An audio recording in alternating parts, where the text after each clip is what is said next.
Everyone. तो देखो बच्चों, आज की क्लास में हम स्टार्ट करेंगे क्लास 12th का जो चैप्टर 9 डिफरेंशियल इक्वेशन है उसका एक्सरसाइज 9.4। तो 9.4 में बेसिकली हम क्या सीखने वाले हैं, method to solve the first order and first degree differential equation. जो फर्स्ट ऑर्डर और फर्स्ट डिग्री डिफरेंशियल इक्वेशन है उसको सॉल्व करने का फर्स्ट मेथड आपका क्या है, variable separable method. Means variable को सेपरेट करके जो आप मेथड यूज़ करोगे that is known as variable separable method. अब ये वेरिएबल सेपरेबल मेथड है क्या, बेसिकली हम आइडेंटिफाई कैसे करेंगे, तो आज की क्लास में आपको ये बताऊंगा। जैसे लेट कर लिया हमने, let dy by D X equals to F of X into में जी ऑफ वाई। हमारे पास दो फंक्शन है, एफ ऑफ एक्स और जी ऑफ वाई, दोनों क्या है मल्टीप्लाई के फॉर्म में, और हमें गिवन क्या है, dy बाई डी एक्स के इक्वल गिवन है। तो अब यहाँ पे हम वेरिएबल को कैसे सेपरेट करते हैं, तो ध्यान से समझना आप। अब यहाँ पे आप देखो क्या कर सकते हो, डी वाई अपॉन में इस जी ऑफ वाई को यहाँ ले आते हैं equals to F of X, और इसके साथ हम लिख देंगे डी ऑफ एक्स। क्या किया हमने, यहाँ पे डी वाई था तो वेरिएबल जो वाई वाला पार्ट है उसको हम यहाँ पे लेके आ गए, डी एक्स यहाँ पे डिवाइड में है, इसको राइट साइड लेके गए तो मल्टीप्लाई में एफ ऑफ एक्स। अब यहाँ पे ध्यान से देखो, यहाँ पे डी वाई है, वेरिएबल भी जी ऑफ वाई है, यहाँ एफ ऑफ एक्स है, तो डिफ्रेंसिएशन में हम डी ऑफ एक्स कर रहे हैं। अब बोथ साइड आपको क्या करना है, ध्यान से देखो, इंटीग्रेट कर दो, इंटीग्रेटिंग बोथ साइड, इंटीग्रेटिंग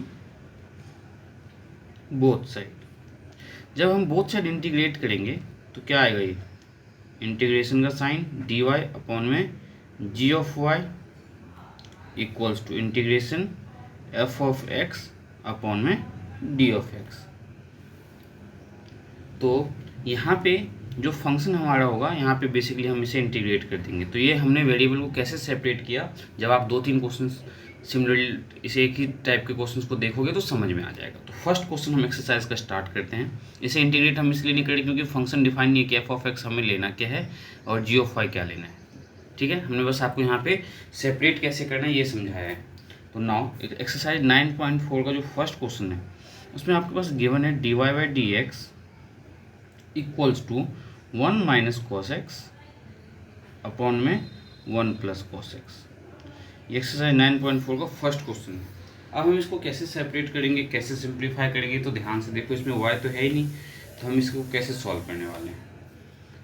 तो क्या हम इसे ये लिख सकते हैं, D Y equals to 1 minus cos X upon में 1 प्लस कॉस एक्स, और ये जो डी एक्स यहाँ डिवाइड में था इस साइड आके मल्टीप्लाई में, तो यहाँ पे आ गया डी एक्स। अब हम क्या करेंगे, integrating both side, integrating both side.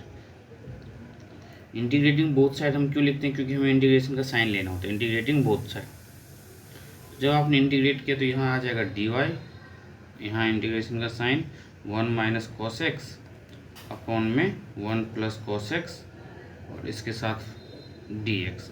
तो ध्यान से देखो, यहाँ एक्स है, यहाँ भी एक्स है, और यहाँ भी डी एक्स है। ठीक है, अब इसे हम इंटीग्रेशन नहीं कर सकते, तो इसका हम हाफ एंगल फार्मूला यूज़ करेंगे, क्योंकि आपने इंटीग्रेशन किया होगा तो आपको बहुत अच्छे से समझ में आया होगा कि 1 माइनस कॉस एक्स को हम क्या लिख सकते हैं, 2 sine square X by 2। Similarly 1 plus cos x को हम क्या लिख सकते हैं, 2 कॉस स्क्वायर एक्स बाई 2। दोनों वैल्यू यहाँ सब्सटीट्यूट करो, इंटीग्रेशन का sign D Y equals to 1 minus cos X के बजाय 2 sine square X by 2 upon में 2 cos square X by 2 D X. तो ये क्या आ जाएगा आपका डी वाई, और यहाँ पे 2 से 2 कैंसिल हो जाएगा, sign square X by 2 upon में कॉस स्क्वायर एक्स बाई 2, क्या फॉर्म हो गया ये, टेन स्क्वायर एक्स बाई 2। अब हमें ये भी पता है कि टेन स्क्वायर एक्स बाई 2 का इंटीग्रेशन नहीं होगा, तो टेन स्क्वायर एक्स बाई 2 को हम किसी ऐसे फॉर्म में चेंज कर ले जिससे हम उसका इंटीग्रेशन कर सकते हैं। तो हमें ये पता है कि 1 प्लस टेन स्क्वायर एक्स क्या होता है, सेक स्क्वायर एक्स। मीन्स अगर मैं टेन स्क्वायर एक्स बाई 2 की वैल्यू फाइंड करूँ तो टेन स्क्वायर एक्स बाई 2 क्या आ जाएगा, सेक स्क्वायर एक्स बाई 2, और ये 1 इधर आके तो माइनस का हो। तो इंटीग्रेशन का sign D Y equals to sec square X by 2 minus 1, और ये डी एक्स। अब बेसिक इंटीग्रेशन करना है यहाँ पे, जो कि आप कर सकते हो। तो क्या होगा, यहाँ पे इंटीग्रेशन डी वाई, यहाँ पे इंटीग्रेशन, इनको सेपरेट करेंगे हम, तो सेक स्क्वायर x/2 का dx माइनस 1 का dx। अब ध्यान से देखो आप यहाँ पे क्या करना है। तो 1 का यहाँ पे जो dy है इसका इंटीग्रेशन क्या आ जाएगा, y equals to sec square x/2 का जब आप इंटीग्रेशन करोगे तो क्या आ जाएगा, dy/dx of integration of sec square x/2 that is 10x/2 और डिवाइडेड बाय x/2 का वापस इंटीग्रेशन करेंगे तो 1/2 माइनस 1 का इंटीग्रेशन तो x और प्लस का c। अब हम इसे करते हैं सिंप्लीफाई। तो आप सिंप्लीफाई करोगे तो y इक्वल्स टू क्या आ जाएगा आपका 2 tan inverse 2 tan x/2 minus का x प्लस का c। ये आपका solution by variable separable method. तो आप क्वेश्चन नंबर सेकंड देखो। आप क्वेश्चन नंबर सेकंड में आपके पास देखो क्या गिवन है, dy/dx equals to √4 minus Y square. अब हम इसे कैसे सिंप्लीफाई करेंगे, तो ध्यान से समझो आप क्या करते हैं। हम यहाँ पे देखो dy equals to √4 minus Y square into में dx, लेकिन यहाँ dx है और ये जो हमारे पास फंक्शन है y के रिस्पेक्ट में, तो हम इसको डिवाइड में लेके आ जाएंगे। तो dy अपॉन में √4 minus Y square equals to dx।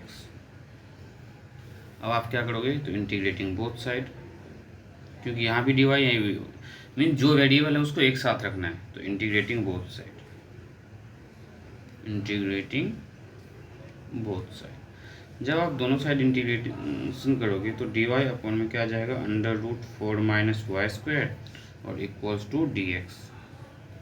अब हम इसका इंटीग्रेशन कैसे करेंगे, तो dy अपॉन में अंडर रूट, देखो ये क्या आपका dy अपॉन में √4 minus Y square equals to, यहाँ 1 का इंटीग्रेशन करोगे तो ये आ जाएगा x और प्लस का c लिखेंगे हम। अब जो ये 4 माइनस वाई स्क्वायर है, तो आपने इंटीग्रेशन में आपने फॉर्मूला लर्न किया होगा dx अपॉन में √a² माइनस x² क्या होता है आपका, तो sine inverse x/a plus c। तो हम इस फॉर्म में चेंज करते हैं इसको, तो dy अपॉन में √4 को क्या लिख सकते हैं, 2 का square minus Y square equals to x plus C. C के बदले आप c1 लिख लो, बताऊँगा आपको c1 लिखने के पीछे का रीज़न क्या है। नाउ dy अपॉन में a² माइनस x², तो अब इंटीग्रेशन हम डायरेक्ट फार्मूला यूज़ करेंगे, तो क्या आएगा साइन इनवर्स x, और x के बजाय हमारे पास वेरिएबल क्या है y, तो साइन इनवर्स y अपॉन में a, और a आपके पास क्या है 2, तो 2 plus c 2 equals to x plus c1। अब ध्यान से देखो हमारे पास जो इंटीग्रेशन आया है क्या है, साइन इनवर्स y/2। अब हम इसे कैसे लिखेंगे, तो sine inverse y/2 minus x equals to c1 minus c2, और लेट c1 माइनस c2 आपका एक क्या है, कोई ना कोई नंबर होगा, तो c1 माइनस c2 को हम क्या कंसिडर कर लेते हैं, कैपिटल C। तो साइन इनवर्स y/2 माइनस का x इक्वल्स टू c, तो आप इसे लिख सकते हो sine inverse y/2 minus x minus c equals to 0। ये आपका सॉल्यूशन क्वेश्चन नंबर 2 का। यहाँ पे a² माइनस x² का जो फॉर्मूला यूज़ किया, वेरिएबल हमारे पास y था इसलिए हमने इसी को, इस फॉर्मूले को y के टर्म्स में लिखा है। तो उम्मीद करता हूँ कि ये क्वेश्चन आपको समझ में बहुत अच्छे से आया होगा। अब हम क्वेश्चन नंबर 3 देखते हैं क्या हमारे, तो देखो 3 में क्या गिवन है आपके पास, dy/dx plus y equals to 1, ये क्वेश्चन है हमारे पास। अब हम इसे सिंप्लीफाई करेंगे, तो इसको सिंप्लीफाई कैसे करेंगे, तो सबसे पहले हम क्या करेंगे, dy/dx के साथ देखो क्या है प्लस में y, तो y को राइट साइड ले जाओ, तो dy/dx equals to 1 minus Y.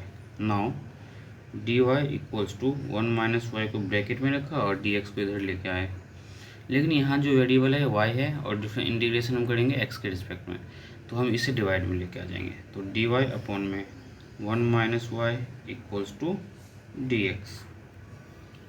अब हम करेंगे इंटीग्रेटिंग बोथ साइड। तो इंटीग्रेटिंग बोथ साइड,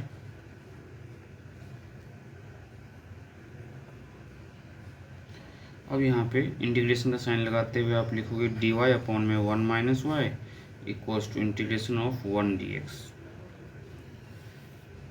तो इसका इंटीग्रेशन क्या हो जाएगा, log, क्योंकि इंटीग्रेशन ऑफ 1 बाय एक्स क्या होता था, log x। तो इंटीग्रेशन ऑफ 1 अपॉन में 1 माइनस वाई का क्या हो जाएगा, log 1 माइनस वाई। तो log 1 minus Y equals to x plus c. अब इससे और ज़्यादा आप इससे यहाँ तक छोड़ सकते हो, कोई प्रॉब्लम नहीं है। लेकिन अगर आप इसे आगे सिंप्लीफाई करना चाहो तो आप इसे आगे भी सिंप्लीफाई कर सकते हो। उसके लिए आप देखो क्या करोगे यहाँ पे, तो टेकिंग ई बोथ साइड, हमने दोनों साइड ई ले लिया है, taking E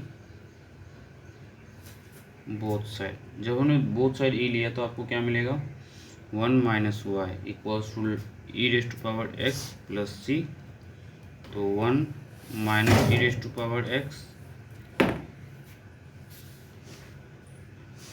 plus c equals to, यहाँ पे जब ई हमने लिया तो ई का पावर एक्स प्लस सी आ गया, और 1 माइनस ई का power x plus c equals to y. ये आपका सॉल्यूशन। एनसीईआरटी में आंसर ये दिया होगा आपका। आप चाहो तो आंसर यहाँ पे भी छोड़ सकते हो, कोई प्रॉब्लम नहीं है। आपका आंसर ये भी बिल्कुल करेक्ट है, क्योंकि एनसीईआरटी में जो है किसी किसी पार्ट में उन्होंने सिंप्लीफाई किया, कहीं नहीं किया हुआ। तो यहाँ तक जो अगर आपने किया है तो बिल्कुल सही है, कोई प्रॉब्लम नहीं है। टीचर्स मार्क्स नहीं डिडक्ट करेंगे आपके।